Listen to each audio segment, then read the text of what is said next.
Snapshots, a series by Tom Spoken. Episode 2, Brushfire, Foreigner, Amelioration. The trees burned. Smoke danced like ghosts between fire-bright demons. In the backdrop, wavering shadows went about their firestick farming. The wind was right, leaving free airways and unstung eyes. Of course it was right. Were it not, they would not have brought fire to the land. A young man walked the edges of the burn, minding its path, watching it spread. He must ensure it did not grow wild, did not burn too far or too strong. The young man had a name, but would not speak it. None would speak it again. To do so was to lose more than had been lost already. A new name would come in time, but it would not come today. He watched the smoke swirl amongst the trees. On occasion, a bank would drift and envelop him, leaving little of his surroundings visible.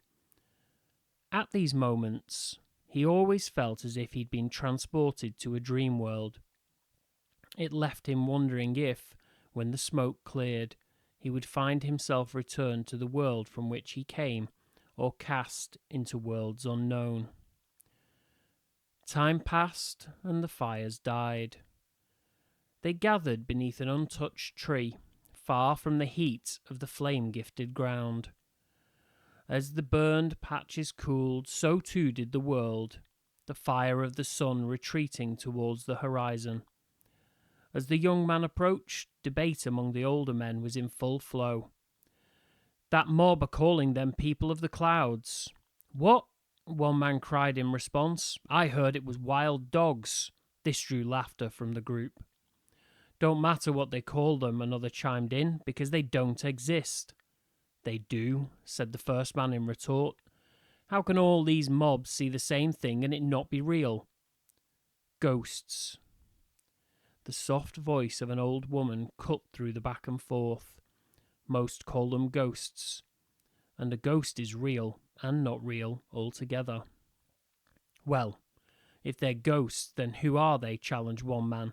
"Someone must know their own ghosts," his logic greeted with murmurs of assent.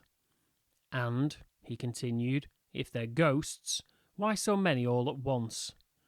"That's the question," the woman replied. "And more importantly, what do they want?" Heads shrunk into necks, eyes scoured the floor. Voiceless doubt and uncertainty quickly took the place of lively conversation. The young man sat at the edge of the group, thinking on what he had heard. When sleep finally came, he dreamed of a land filled with the remnants of the dead, and the dead ruling over it.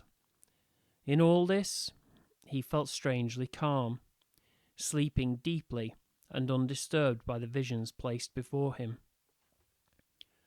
The morning brought more burning, as the group moved to a new patch of land to continue with their work.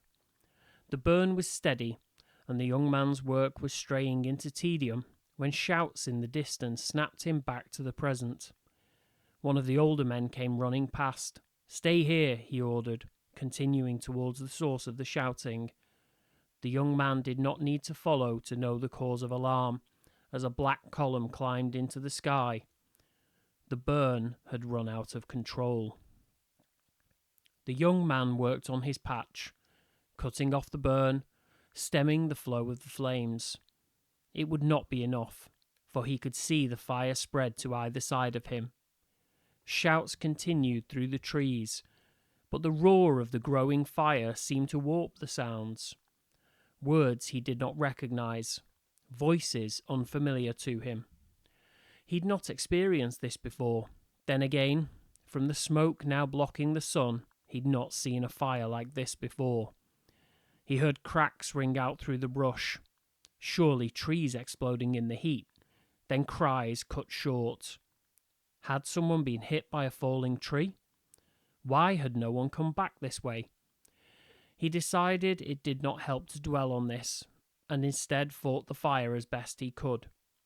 However, soon the smoke and heat was too much for him, and he had no choice but to fall back from the fire line. The wind had carried the smoke far beyond his place on the edge of the burn, and for the first time in his life the young man did not know where he was. He stumbled across ground he could barely see for smoke and dust, hacking and retching as he went. He bounced off trees like one taken leave of his senses. In truth, his senses robbed from him by the fire. He could not see, could barely hear over the thump of his heart as his stride became a sprint, away from danger. Touch failed him too at such speed. Time and again branches lashing at his face, brush whipping at his legs. Finally, blind and bewildered, he failed to notice a ditch before him and collapsed in a heap at its base. A stone caught his head and brought him to another deep, this time dreamless, sleep. The young man awoke to hands around his shoulders, a child's hands. Slowly focusing, his eyes fell on the face of one of the young girls from their group. The relief on her face at his awakening hinted at how long she had been attempting to rouse him.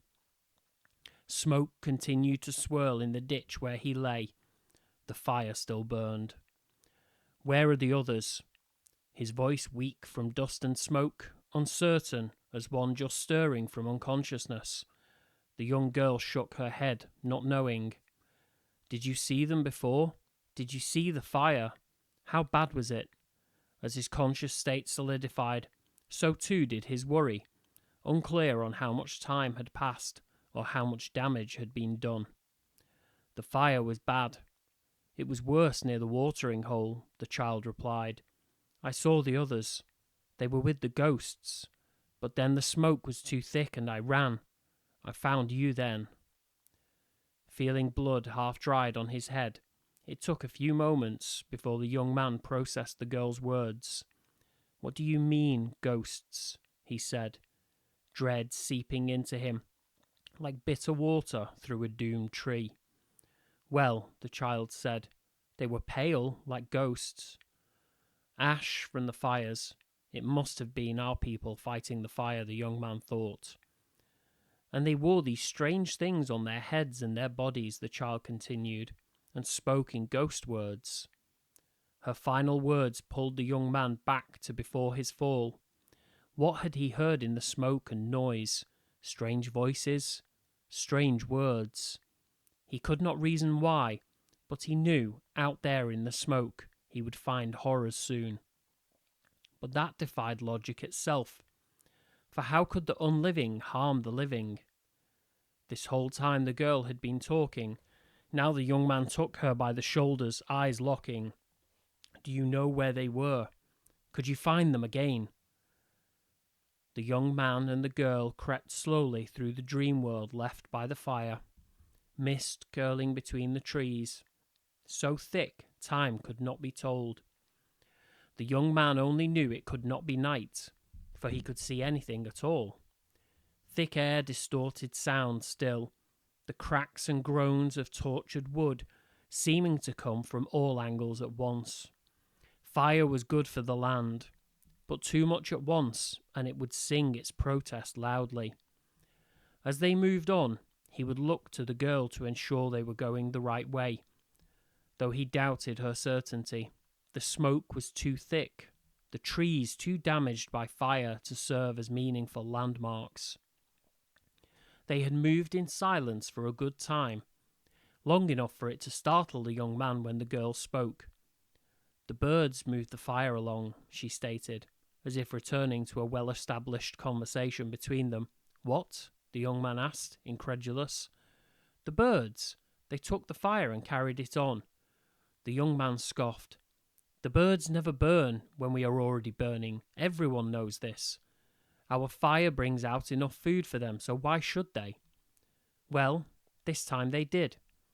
I think they were trying to keep the ghosts away, said the girl matter-of-factly. The young man frowned. He did not wish to continue this conversation. The ghosts weren't real, he stated firmly, in spite of the doubts circling his mind. They continued through a world of smoke in silence. As they entered the clearing, the smoke drifted into nothing, like fire had never touched this place. He spun the girl away from what had been revealed, carrying her to a tree at the edge of the open ground and placing her behind it. "Stay here," he said, the young girl nodding without question, afraid enough from what she'd been able to glimpse briefly before being swept away. "Stay here," the last thing the older man had said to him before pressing on to quell the fire. That moment repeated in the young man's mind as he approached the older man's lifeless body. One among many, extinguished and laid bare in the clearing. His eyes glassy now. Not so when earlier they had locked with the young man's in their final encounter. He stooped over the body, inspecting the damage wrought.